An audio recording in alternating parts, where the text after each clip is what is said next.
At a time when every peripheral brand is scrambling to make a leveless controller, this company is going against the grain. After Varmilo's fantastic debut with the FK2 leveless, I was excited to see where they would take things next. What I didn't expect for them to say is, hold up, the stick scene still needs some love. And mate, love is exactly what they've put into their latest controller that you're looking at right now. Some of you guys might already know this, but I used to be a stick player. So I do like a good stick, and I can tell you right off the bat, this is a good stick. Varmilo has attempted to fit in every convenience feature they could think of in this surprisingly compact body. Everything except wireless features, which is a shame, but believe me when I say there's still a lot to like about this controller. So let's take a closer look at what those things are today. This is the Varmilo Kassai. I just want to quickly thank Varmilo for sending this to me for the purpose of making this video. No money exchanged hands and all opinions are my own. The Kassai will set you back $199 to $289 depending on which color you choose. The limited gold edition comes with a few extras, but otherwise they're the same. If you want the Pro version, which comes with a built-in PCB co-developed with Brook for native PS5 and PS4 compatibility, that will cost you an additional $60 on any color you choose. I personally think that $60 is a reasonable asking price for PS5 compatibility when compared to other controllers on the market that usually charge a heftier premium for this feature. There's no denying it's a painful bump up, but if you can push for it, I do think the convenience is worth it, especially if you don't already have a Brook converter and intend to take this to locals. This Pro version is currently only available by emailing them, or you can grab one on site at EVO Las Vegas from August the 1st to 3rd at the Arcade Shock booth. This is going to be a long one, so I hope you've got your refreshments ready, and let's start off with the key features. The Kassai has a non-detachable cable, and straight off the bat, this is going to be divisive.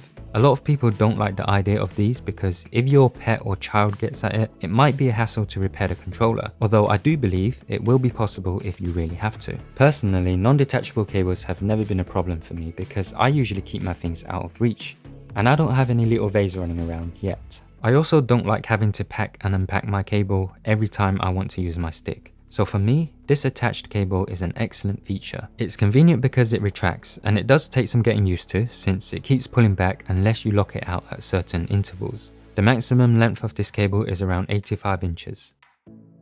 The connector on the inside looks like this, and I was told by my contact that Varmilo are planning to update the design to feature a USB-C connector in future production runs, so it may be more convenient for users to repair. Although they did promise that every cable has passed over 2,000 pull tests and they're confident in the durability under normal use. That means don't use the cable as a whip or for any of your strange hobbies. There are proper tools for those things. This flip bar doubles up as cable management and a handle. I wouldn't recommend carrying the controller with this handlebar for long periods because I'm overly cautious, but it does make an excellent grip for lifting the controller off flat surfaces. If you do want to carry the stick around for long periods, there are 2 rings drilled into the side panels for you to attach a strap to. More about that later.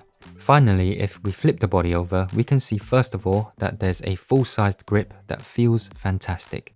And it's very much appreciated since I don't enjoy that massive aluminium frost damage on my bare thighs.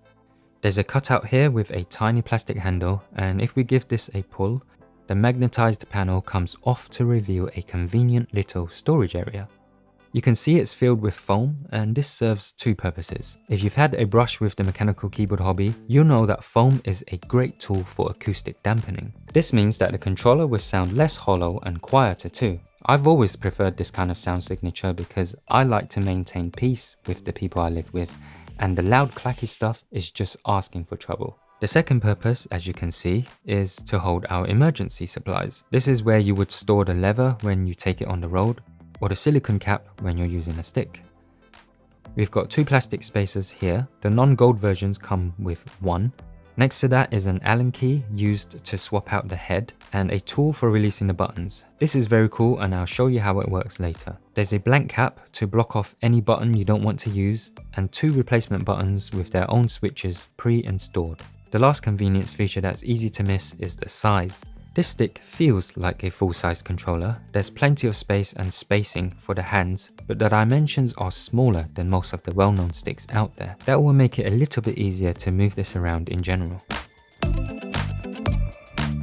The Kassai is fitted with a Sanwa JLX lever as standard. This isn't the latest, that would be the JLX2, which was released in May of 2025, but it's still an excellent lever and is considered better than the JLF. Correct me if I'm wrong, but I believe this is the first pre-built stick that comes with the JLX as standard. Most sticks released in the past few years have come with the JLF or an in-house one. It has a 1.32 pound spring inside, and the tension feels fantastic to me, not too heavy and not too feather light. If you want more resistance when moving the stick and need it to return to neutral faster, go for a heavier tension like a 4 pound spring. If you want the opposite of that, go for something lighter. I'm not going to show you how to change it because there are tutorials on YouTube, but when you're ready to do it, you just need to remove the flap to expose the base, and from here you have access to change the spring. The bore top, shaft and spacer are made of aluminium. This is my first time using an aluminium top and it feels wonderful in my hands. It's uniformly smooth all around and I haven't gotten bored of the sensation yet. If you don't like the feeling of alu, don't worry because all models come with a spare bubble top. And if you opt in for the limited gold edition, you also get a wooden top and plastic bat top. The wooden one looks absolutely gorgeous with its natural grains and flaws. I'm an OCD bro, but this little chip doesn't bother me at all. It won't nick my hand because it's treated with a coating and I think it adds to the natural beauty and unique properties of wood. If you don't like any of these tops, you can source alternatives from your favorite arcade store. The sound of the alu spacer rubbing against the alu body did concern me at first, but the clicky lever does drown it out. And excuse me whilst I put my hippie hat on for a moment, but if you're fond of the aural delights of a flowing stream, it's kind of reminiscent of that during real world play. Don't forget you can swap out the spacer for the included plastic one if it's not your cup of tea. The stick is attached and removed with a simple grip and lift. It's that easy. This feature is essential for travel and also handy if you want to store it in tight spaces. Finally, the Kassai is not directly compatible with Korean levers, but it goes without saying if you're some sort of god tier modder, you could probably get it to work and no one's going to stop you. But don't buy this with the intention of using a Korean lever. This is an 11 button controller. It might look daunting at first, so think of it as your standard 8 buttons that you get on any stick, with an additional button for your index and 2 buttons for your thumb. I don't usually bother with extra buttons on any of my controllers, but just like their Leveless FK2, Varmilo has spaced the buttons exceptionally well.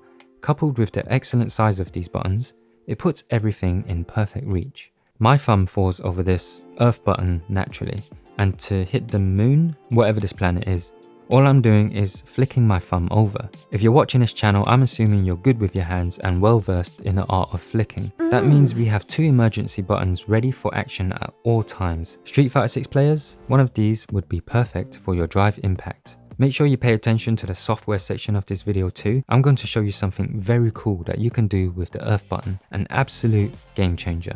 These buttons feel delightful to touch. They're made of plastic and have a buttery matte finish on them, smooth with a touch of grip. They feel a lot more like traditional arcade style buttons because they kind of are traditional buttons, or more like a hybrid to be precise. They use MX style switches that you find in mechanical keyboards, but they're housed in a traditional arcade button plunger. This is why they sound and feel so authentic. It also means they're very stable, so they don't wobble and will never pop out during play. If you need to swap them, just take the included tool, match it up with the holes, insert and give it a twist anti-clockwise. You can then line up your nails in the 11 and 5 o'clock positions and pry it out. To install them, reverse the process and twist clockwise until you hear the click. They have a 1.5mm travel distance, and Varmilo told me that they will be releasing 1mm and 2mm travel caps soon, so look out for that on their website. The switches are Cherry MX inductive silvers. They're good for gaming because they're designed for speed, and the induction technology is similar to Hall effect stuff that's all the rage right now. These use magnets to detect their key presses, so in theory they'll last long and can be manipulated with software to change the actuation point. That means you can decide how far you press for it to do something, and on the way up, how much you have to release for it to reset. I usually prefer the feeling of black switches, but what they've done here with the plunger makes these silvers feel really good and very close to regular arcade style buttons. Something I noticed is that all of the buttons feel similar except these last 2. They're a bit scratchy and have some rattle. Thankfully, the spare ones I got with my gold edition did not have this problem. There is some pinginess in the aural signature, and if you're sensitive to this frequency, you might notice it. As far as I'm aware, it's quite difficult to eliminate this completely from an aluminium chassis, and even my expensive keyboard setup has this sound. The leather saves the day again and will drown out this pinginess during play.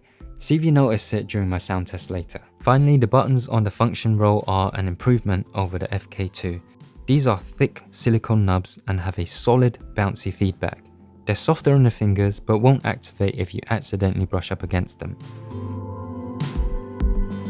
The quality of the chassis is next level. It's filed down, smoothed out, and curved in all the right places. There are some angular bits in the construction, but those are hidden away from your hands. The parts that I would naturally touch and grip onto are all very pleasant. I don't usually associate aluminium with the quality of softness, but somehow the Kassai feels soft. And I'm not saying it isn't robust, because that it definitely is. This hunk of premium aluminium feels solid and heavy, and that's just the way I like it. Along the bottom we have a hanging slope, and for my 7.5 x 3.5 inch hands, it's positioned in the perfect spot. Sometimes on a controller the slope would be slightly high or a little low, but here the gentle curve is right where I need it to be. You might be wondering if the artwork has a tactile feel to it, and I can tell you that at least with the gold one, the surface is flat. So you can't feel the lines and shapes when touching it, but using the word flat is a betrayal and sells it short, because the way it reflects and plays with light gives it depth and texture. It's a strange but pleasant juxtaposition because it looks like you can feel it, but instead it's very smooth and non-invasive during play. The limited edition is undeniably beautiful, but I don't think you'll be disappointed with the other options. The way I'm going on about the Kassai, you'd think it's perfect, and it almost is. But I do have some nitpicks with it. First, I'm a sucker for labeling on function keys, and I'm happy it's here, but I wish they didn't put in unused and update. We can kind of get away with reset. I'm pretty sure we can bind touchpad here, but I would have liked one of these to be select or share, perhaps plus or minus? Anything but unused and update. Anyway, you can bind what you like here, so I guess it doesn't matter too much. My second nitpick is the application of the bass. This review unit has bubbles. Hopefully the final ones don't. It's just not something you'd expect to see when you drop a few hundred on a premium controller. Finally, you might have noticed already, but the removable panel relies on a small plastic tab.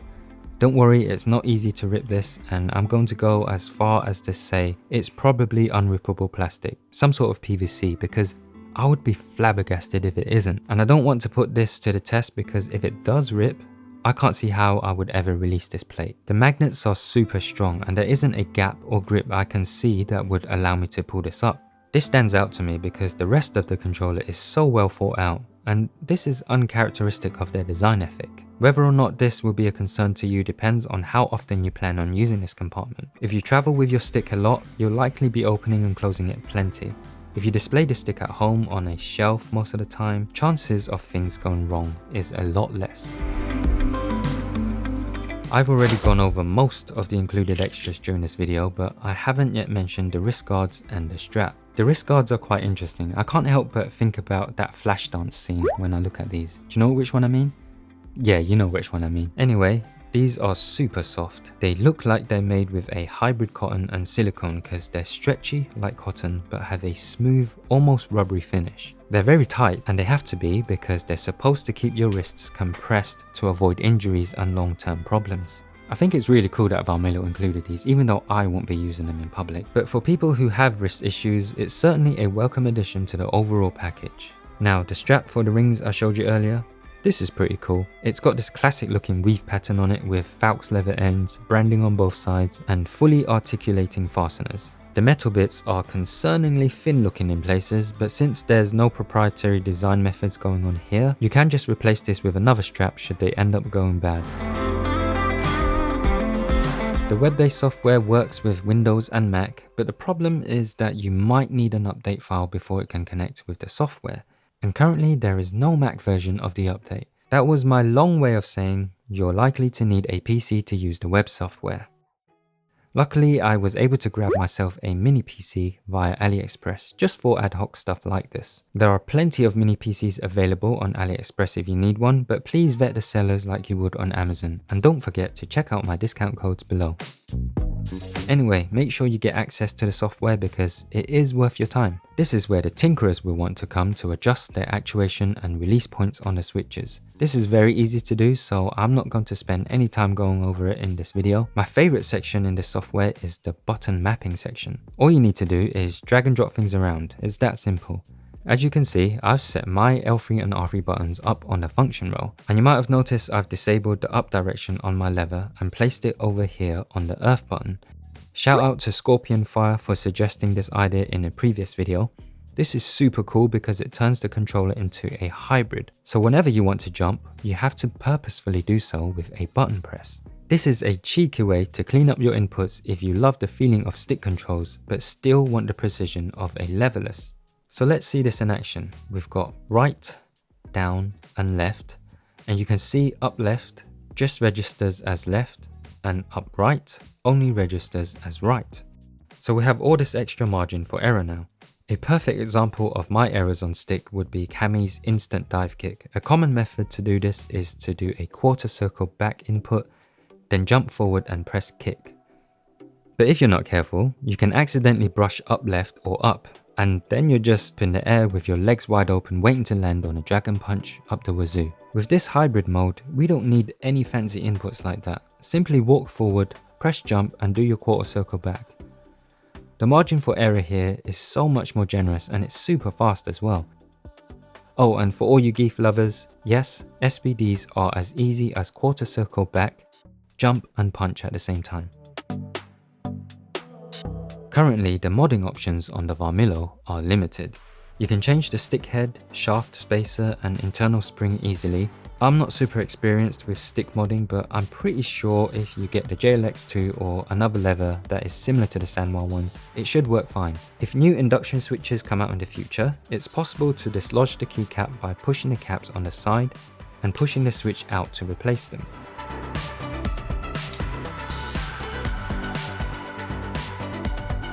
I mentioned earlier that Varmilo will be releasing caps in the future, and my guess is that they will likely come fully assembled with the switch and plunger connected. Don't quote me on that though. Finally, to art mod this, you'd have to print a vinyl sticker. But why would you even cover these up? They are absolutely gorgeous.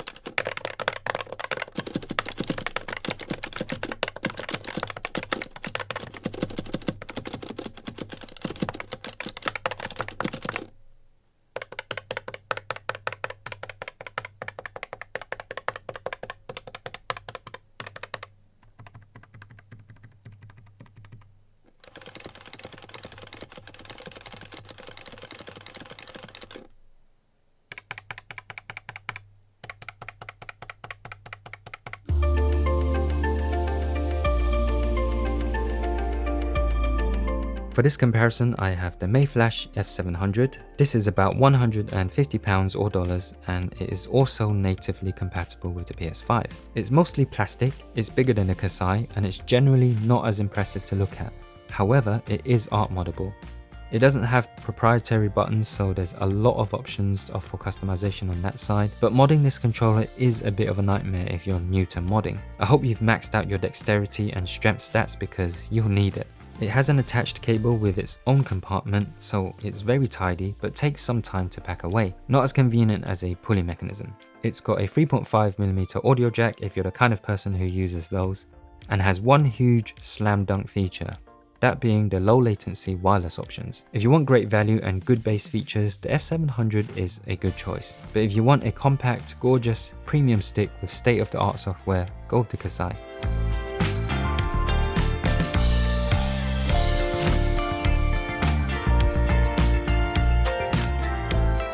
I've gone over a lot in this video, so let's recap with our pros and cons.